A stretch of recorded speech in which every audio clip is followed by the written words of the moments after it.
And the Kenya Association of Manufacturers has called for the scrapping of proposals to increase taxes on fruit juices, bottled water, ice cream, chocolates, beauty products and alcohol, as proposed by Treasury Cabinet Secretary Ukur Yatani.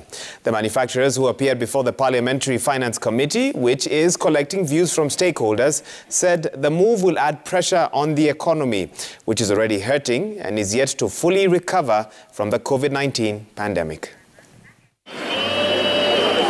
With less than 2 months before the start of a new financial year, where the government is expected to implement new tax measures to finance the 3.3 trillion shillings budget, the excise duty on beer. The Parliamentary Finance Committee has begun receiving submissions from 60 different stakeholders on proposals in the Finance Bill 2022. Thank you very much, Chair. The Kenya Association of Manufacturers, who are among those who appeared before the committee, have proposed the scrapping of excise duty on items such as fruit juices, bottled water and beauty products, which they term as a daily necessity and not luxury goods. So we're saying you can't keep increasing when everybody else is really crying and saying life is hard. So we really need to stabilize, adjust our pockets. That's what everybody is doing.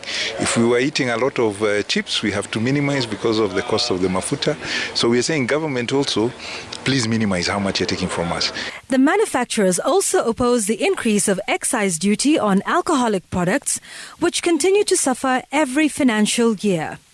According to them, the 10% excise duty increase on beer will lead to 30.2 billion shillings revenue loss for government, while the 20% excise duty increase on spirits will reduce the government's earnings in the next 4 years by 9 billion shillings.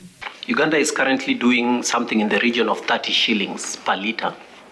Kenya, we are at 100 plus. Tanzania is doing roughly 34, close to 35 shillings per litre. We are at 100 plus. This is more than 3 times the amount of excise duty that these countries are charging.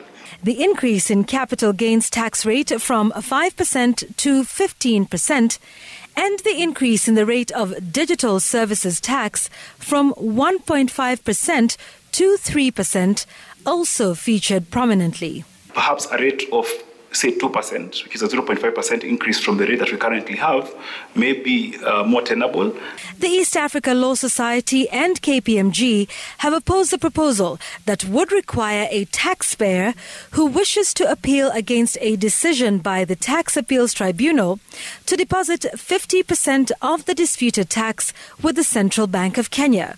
They argue that the move will render businesses unsustainable. If this proposal were to stand, then Parliament would effectively be locking out innocent taxpayers from access to justice. The committee has made serious recommendations around a national tax policy, which by now should have been ready, but is in the process of being finalized, the national tax policy. Once we have the national tax policy, we will agree as a country, is excise a regular tax or is it a sin tax? The committee, which has received more than 100 memoranda so far, will for the next 2 days collect views from the public before submitting a report before the House for debate.